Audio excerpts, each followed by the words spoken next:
On Saturday, October 7th, Hamas militants launched a surprise and unprecedented cross-border attack in Israel. They bulldozed the border fence, catching Israel's security apparatus off guard and overtaking their defenses. The assault quickly devolved into a chaotic rampage through civilian areas. Hamas, which has controlled Gaza since 2006, claims the aim of the attack was to free Palestine prisoners, halt Israeli aggression on Al-Aqsa Mosque, and break the ongoing siege on Gaza. In response, Israel declared war on Hamas and has imposed a full siege on Gaza. According to the Gaza Health Ministry and Israeli officials, including international observers and aid groups, here are the latest tolls from the war as of November 1st. 8,805 Palestinians have been killed in Gaza. 130 Palestinians have been killed in the West Bank. 1,400 people have been killed in Israel. 16 soldiers have been killed in Israel's military. 21,543 Palestinians have been injured in Gaza. 2,100 Palestinians have been injured in the West Bank. 5,431 Israelis have been injured. And over 250,000 Israelis have been displaced. And over 1.4 million Palestinians have been displaced in Gaza. And at least 240 soldiers and civilians are being held hostage in Gaza, with 5 hostages that have been released or rescued. And 272 aid trucks have been let into Gaza. And finally, 33,960 residential units have been destroyed in Gaza. The numbers are staggering, each one representing not just a statistic, but a story, a family, a life disrupted, a life lost. The roots of this conflict go deep, tracing back to before the establishment of Israel in 1948. The region has witnessed periodic bouts of violence and conflict. And while there have been periods of relative peace, tensions always remain high. Hamas has controlled the Gaza Strip since 2006. The group, designated a terror organization by the United States since 1997, does not recognize Israel's right to exist and has resorted to violence, targeting Israel with rockets, bombings, and kidnappings. Israel has retaliated with military force and a blockade restricting imports and the movement of civilians. They've also suspended supplies of electricity and water into Gaza. This has been criticized by rights groups as a violation of international law. Israeli Prime Minister Benjamin Netanyahu has expressed his intention to end Hamas's rule in Gaza. The situation for the people in Gaza is dire. Aid agencies report that Gaza is facing a severe humanitarian crisis. Today, I'm speaking with Dr. Anderson, and this is going to be a discussion on the events that have unfolded in the past few weeks in Gaza, in Israel, and amongst the Palestine people. Dr. Anderson, it's nice to meet you and have you here in the studio. Thanks for having me. Well, I want to get right into it. What were the primary causes of the Israel-Hamas conflict in your eyes? Well, first, I think it's important to know that framing this as a conflict between Israel and Hamas ignores the long history of struggle between the Israeli state and the Palestinian people, multiple organizations that have claimed to represent the Palestinian people, and also Arab states from around the region who have at various times taken up the cause of the Palestinian people in their fights, various wars against Israel. There have been a number of them since 1948. So the root cause of this, I think, ultimately goes back to the decision by the British Empire to recognize a Jewish homeland in historic Palestine. Before the British conquered Palestine in 1917, there was already a presence of European Jewish people who had migrated from Europe into historic Palestine, but they were able to live side by side with one another under Ottoman rule for about a generation. So I think ultimately, if you want to understand the roots of this conflict, you have to go back to the period of British occupation and rule in historic Palestine, which began in 1917 and ended in 1947, right before the establishment of Israel. And with that being said, can you go into the actual borders of Israel and how it's evolved and really how the Gaza Strip came to be? Sure. So during that period from 1917 to 1947 that I just mentioned, when the British were in charge, there were a number of partition plans that were suggested at different times to try to divide up this land that had two different national groups in it among the groups. In 1947, right before the British withdrew, there was a UN-sponsored partition plan, but that plan was not accepted by both parties. And in 1948, Israel declared its existence as a state, and this led to the Egyptian army invading from the southwest, and the Jordanian army invading from the east. And the borders that we saw by the end of that war were basically where they fought to a stalemate. So the borders of what we call the West Bank today correspond to where the Jordanian government fought the Israeli military to a stalemate, and the borders of the Gaza Strip correspond to where the Egyptian government fought the Israeli military to a stalemate. So at the end of the 1948 war, whatever territory the Jordanians controlled became the West Bank, and whatever territory the Egyptians controlled became the Gaza Strip. And after a period of time when either state annexed those territories and added them onto their own states, now the West Bank and the Gaza Strip have splintered off from Jordan and Egypt respectively. And starting in the 1967 war, Israel took occupation over the territories of Gaza to the southwest of Israel and the West Bank to the east of Israel. And they have ruled those territories ever since 1967. How do you see this moving forward right now? Well, to answer your last question about how this all ends, I think the only thing anybody can say is we have no idea. It's clear that the efforts to establish a two-state solution, which began in the 1990s under the Oslo Accords, have foundered.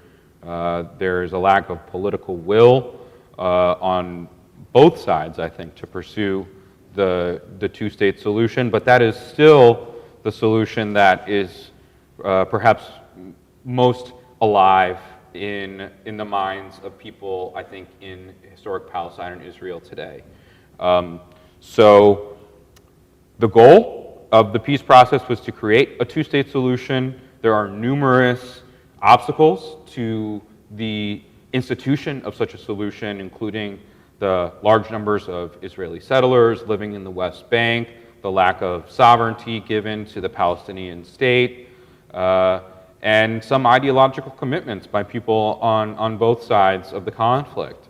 So I don't see how this ends. I don't think anybody will be able to give you any kind of answer to that based off of anything besides intuition. And anybody who thinks they know how it's going to end doesn't really know what they're talking about, I think. How does this compare to the events that happened 50 years ago? And what can we learn from this? Or what do you think Israel will learn from this? So you're talking about the Egyptian invasion or re-invasion of the Sinai Peninsula in 1973, which also took place on October 6th. So almost to the day, 50 years before the events of October 7th.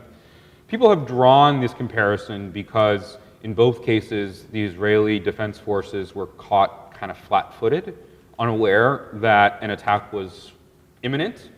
And in both cases, the lines were breached, and the folks who breached the lines were, I think, a little surprised to have found a victory and pressed their advantage in different ways. So I think in the Egyptian case, in 50 years ago, what the president of Egypt at the time, Anwar Sadat, was interested in was regaining the territory of the Sinai Peninsula and trying to enter into negotiations with Israel from a position of strength, ultimately to strike a peace deal between Egypt and Israel, and which happened in 1978 and led to Egypt reoccupying the Sinai Peninsula.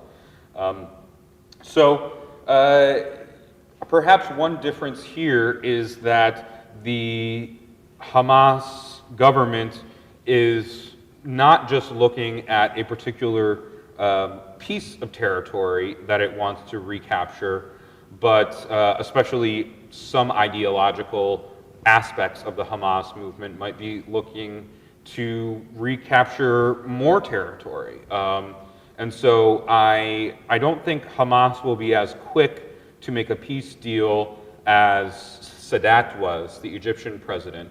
But it is interesting to note that that Egyptian deal was only able to be pursued from a position of strength after winning a victory, and they were able to negotiate relatively as equals.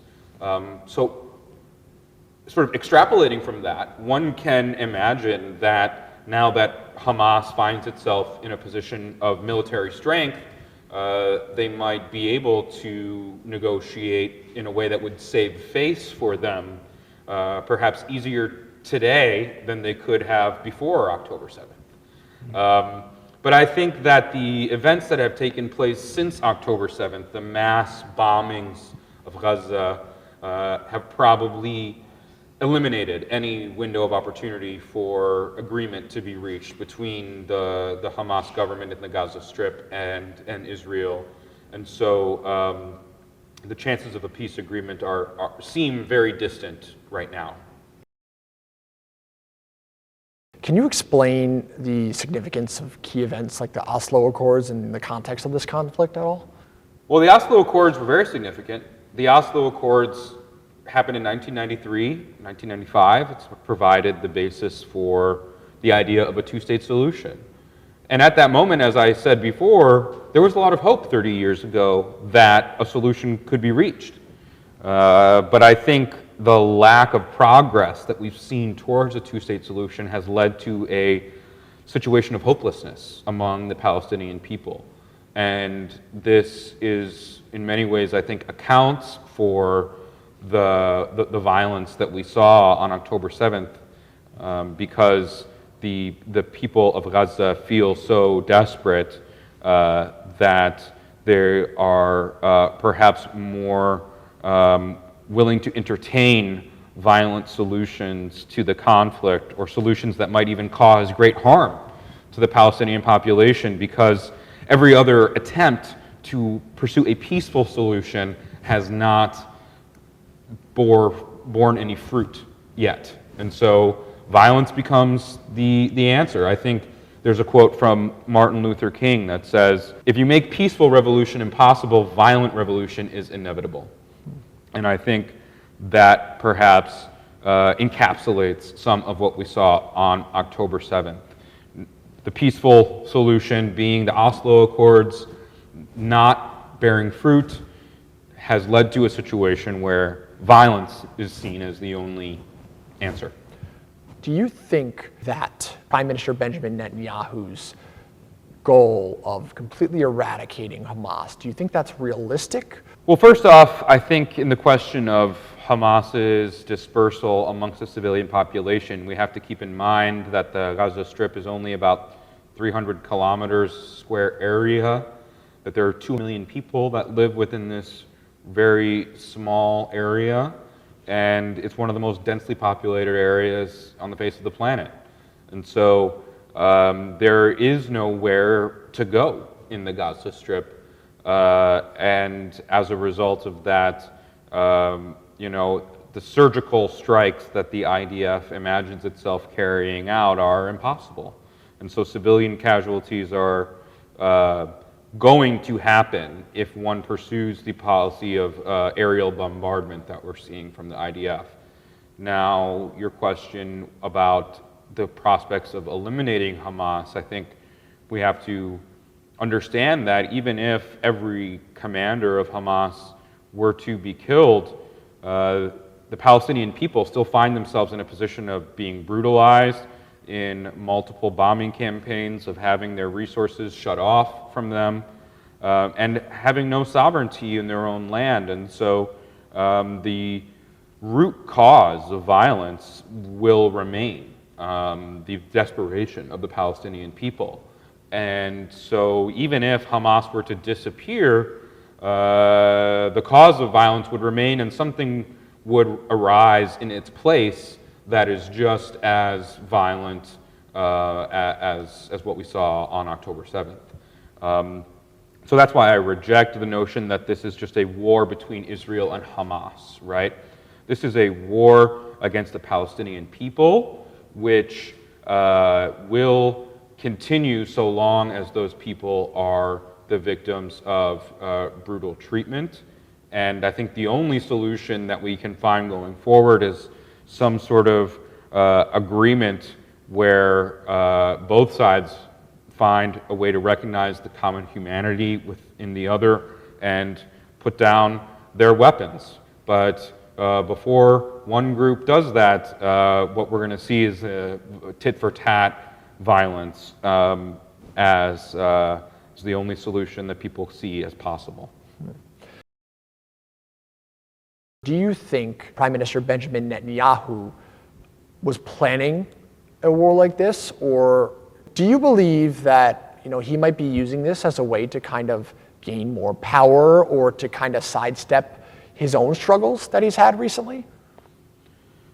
Well, I think it's clear that the effect of what's happened on October 7th within Israeli society is at the very least to change the conversation so that criticism of the right-wing government of Benjamin Netanyahu and the anti-democratic reforms that they've been pursuing is no longer the main topic of conversation, and that Israeli society is focused on the hostages within the Gaza Strip. The question of whether this was intentional, I think, is something that future historians will have to answer by investigating the archival record and finding some evidence, right? Because right now, all we'd be able to do is conjecture. And as a historian, I try not to deal with conjecture. We focus on what the evidence can tell us, and there just isn't enough historical distance yet to really access the evidence that we would need in order to make such an argument. But regardless of whether it was intentional or not, the effect has certainly been politically beneficial for Netanyahu. Do you think that it's only going to make things worse, not only for Israel, but generally for the whole world, to see these people suffer, to see these millions of people suffer without any help when we have UN officials ready to come in, but unfortunately Israel has not been letting them come in because they're starting a ground assault into Gaza? Well, I think it's important to understand that if one foreign country is getting heavily involved in this conflict, it is the United States. The United States provides $3 billion annually in military aid to Israel. Israel uses U.S. missiles when it drops bombs on the Gaza Strip. It uses U.S. missiles to intercept Hamas rockets. And the United States sent a number of aircraft carriers to the coast of Israel almost immediately when this began as a sign of support and willingness, perhaps even a threat, to intervene themselves if foreign governments choose to get involved or foreign actors choose to get involved. So the United States has made it clear that it supports Israel on a foreign policy perspective. The United States vetoed efforts at the UN to get humanitarian assistance and to condemn the humanitarian situation in the Gaza Strip. And so the United States is functioning as diplomatic cover for the continued aerial assault in the Gaza Strip. And this continued assault, as you said, has sparked a number of protests and violent reactions around the world. So it's clear that the best course of action for the United States would be to call for an end to the bombardment, for a ceasefire now, so that the situation does not escalate. But the United States won't do that because of the role that the alliance with Israel plays in domestic politics in the United States. And so I think it's incumbent upon all American citizens to demand a ceasefire with the government and to recognize that such an action would be the best case scenario for all people involved in the region. How do you think these regional developments, such as the Arab Spring, influenced the dynamics of the conflict? Well, in order to understand the timing, right, why did Hamas do this when they did it? It's important to understand the regional dynamics at play, in particular what's called the efforts at normalization. Normalization refers to diplomatic recognition of Israel by surrounding Arab states. So when Egypt entered into the peace agreement with Israel in 1978, it began the process of normalization between Egypt and Israel, which continues to this day. Those two countries have normal diplomatic relations. But what's been going on since 2019, Donald Trump led an effort which was called the Abraham Accords in 2019, which led to the normalization of relations between the United Arab Emirates and Qatar on the one hand, and Israel on the other hand. And Saudi Arabia, which is a neighbor in the Gulf, has started to make gestures as if it's moving towards normalization of its own with Israel. I think that's a crucial context for understanding why Hamas carried out this attack when they did, because what they wanted to do was prevent this normalization between the Saudis and the Israeli government. And I think largely Hamas was successful with this effort, because it's going to be politically very difficult for the Saudis to normalize their relations with Israel as bombs are falling in Gaza. But the question of Iran, that's another country that you brought up a couple times now. And Iran, of course, is a major rival with Saudi Arabia in the region. And Iran has had especially close relations with Hezbollah, which is a group in southern Lebanon to the north of Israel, which got its start fighting against the Israeli occupation of Lebanon in the 1980s and 1990s. And so it's largely via Hezbollah that Iran has been able to influence Hamas. And I think that that link probably gets overplayed a little bit in the US media, because we are so clued in to what's going on with Iran, and Iran does talk about the United States as its enemy, right? The Great Satan, that's what they call it, Satani Bazark. I think the real regional hegemon to pay attention to is the Saudis, and understanding the role that the Saudis play and the efforts by Hamas to convince the Saudis not to pursue normalization. Can you talk to me a little bit more about Hezbollah? Hezbollah is an organization that was founded after the Israeli occupation of Lebanon in the 1980s. Israel occupied a border zone in the south of Lebanon, which is a part of the country that is heavily populated by Shiite Muslims. And in 1979, there was a revolution in Iran which brought a Shiite theocracy to power. And that government began the process of sort of exporting its revolutionary ideology and some of its military tactics to other Shiite majority groups in the Middle East. And so Hezbollah was founded with the help of the Iranian Revolutionary Guard Corps in the 1980s. And the first big move that Hezbollah networks made was to bomb a UN barracks in Beirut, which killed 200 plus American Marines in the 1980s. And since then, Hezbollah has really developed its military capacity as a resistance organization to fight against the Israeli occupation in the south of Lebanon.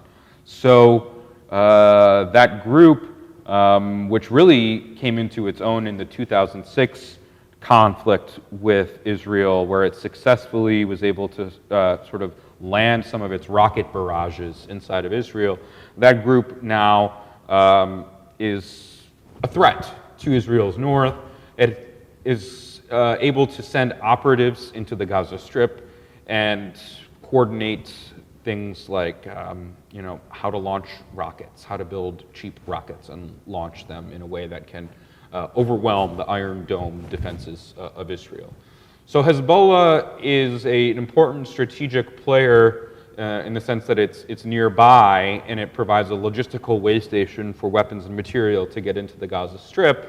It's also a strategic threat, because if the IDF focuses all of its energy on the Gaza Strip to its southwest, Hezbollah can attack from behind, from the north. And So Israel does have to triangulate its forces in such a way so as to keep aware of Hezbollah to its north as well. So I think it's important to recognize that Hamas as an ideological movement might not be the same as Hezbollah, but they share a goal and a strategic objective of enhancing military capacity to attack Israel. And for that reason, I think they've been lumped together in this conversation a lot. With Hamas and Hezbollah and the 300,000 people that Israel called upon, are they going to have difficulty navigating this two-front war? Well, look, I mean, I think if Israel decides to invade and occupy the Gaza Strip, it's not going to be easy for them. I think that the IDF, if they choose to invade the Gaza Strip, will find themselves being sunk into a quagmire, right? Unable to achieve the military objective, prone to mission creep, right? The changing of the objective as time goes on. So we start out by saying, oh, we're going to eliminate Hamas, and then when we invade, we find that we have to actually do this, we have to do that, we have to run the country, we have to set up a police force, we have to set up a local government. And then all of a sudden the mission creeps and it changes from being the elimination of Hamas to being something bigger, like running the Gaza Strip, right? And that is, I think, something that the Israeli people perhaps don't have the political will for, the same way that they have the political will for a ground invasion right now. So I think a ground invasion would end up being a disastrous strategic miscalculation if that's what the IDF chooses to pursue.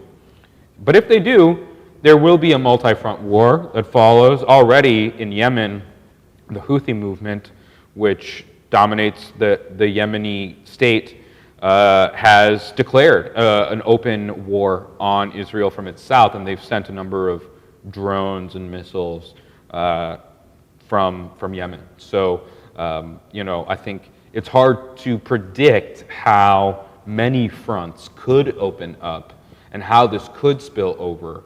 And that's why, again, a ceasefire is so important, so that we stop this before it can turn into something much more disastrous. Thank you for coming here today, Dr. Anderson. And I know that you had two events that you've hosted regarding this conflict. And I know that you're potentially planning a third. I know there's not much information about that right now, but I look forward to seeing this conversation move forward. Thanks. Yeah, we've had some events here at SUNY Old Westbury. We've been doing teach-ins to try to educate people about the situation, trying to create space for all of our students, Muslim, Jewish, and everybody, to have the opportunity to discuss their points of view and process their feelings about this complicated and emotional topic. Well, Dr. Anderson, do you have anything more to say, any closing remarks that you just wanted to hit on before we end today? Yeah, I mean, I think I'll just reiterate that I think it's wrong to frame this as a conflict between Israel and Hamas, right? Doing so treats history as if it began on October 7th, right? But in reality, this is a conflict that has been ongoing for generations, and it is the result of colonialism, imperialism, and the systematic dispossession of the Palestinian people. And so long as you have desperate and brutalized people in Palestine, you will have an incentive for those people to resist. And again, I'll just repeat the quote that I said earlier from Dr. Martin Luther King, right? If peaceful revolution is impossible, violent revolution becomes inevitable. And so we must call for a ceasefire, and we must continue to push for a change in the status quo in historic Palestine, so that all people living in this part of the world can feel that they have a stake in the political future and that they have a sense of equity and justice amongst themselves. Well, that was very well said, Dr. Anderson. Thank you again for coming on. And I think these conversations are extremely important to have, and I'm glad that we could have this one today. And of course, as we move on in this war that's been going on in the Middle East, I think it's important to note that there are areas not only on campus, not only across the states, but around the world that are safe spaces for people to go to if you need help talking to anyone, if you are feeling any which way, please, please, please reach out and get some help. Thank you for your time. Thank you.